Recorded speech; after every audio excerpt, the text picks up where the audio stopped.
মই উঠিব লৈছিলো মই তেতিয়া ফোন কৰি দিছিলো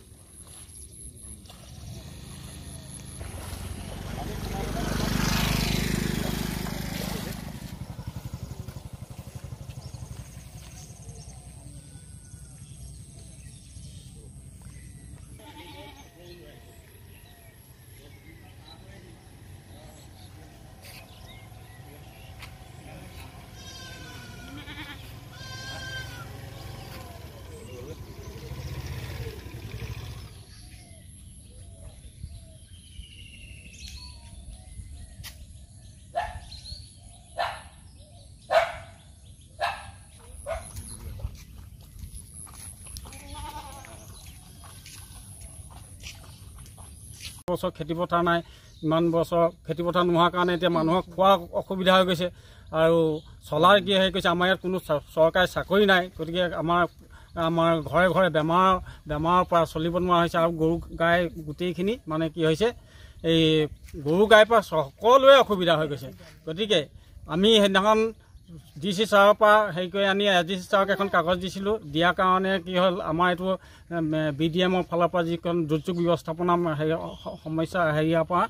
মানে এইটো খান্দিবলৈ অৰ্ডাৰ দিছিলে কিন্তু নটিচ দিয়াৰ লগে লগে তেওঁলোকে আকৌ SDCৰ ওপৰত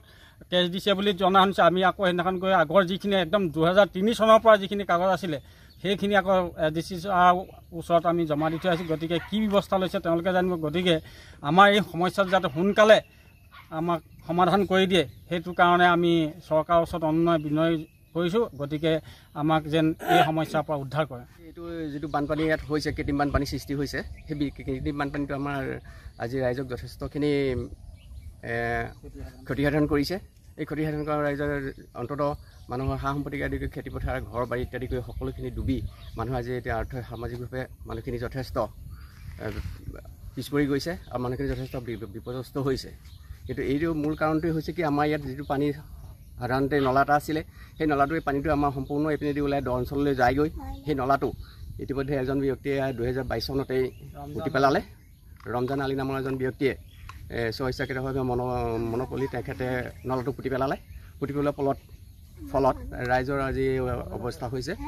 এই বিপদগ্ৰস্ত হৈ আজি ৰাইজে অন্ততঃ পেটৰ ভাতমুঠি হেৰুৱাবলগীয়া হৈছে গতিকে আমি আশা কৰোঁ যে তেখেতে যেনেধৰণে চাৰিটাৰে ৰাইজৰ অন্ততঃ এই অৱস্থা কৰিছে বা সেইটো কথাৰ কাৰণে ৰাইজৰ এই অৱস্থাটোৰ সৃষ্টি হৈছে গতিকে এই অৱস্থাটো ৰাইজে চৰকাৰ আৰু স্থানীয় প্ৰশাসনে বিহিত ব্যৱস্থা গ্ৰহণ কৰি মুকলি কৰি দিব পাৰিলে অন্ততঃ ৰাইজ ইয়াৰ বিপদৰ পৰা উদ্ধাৰ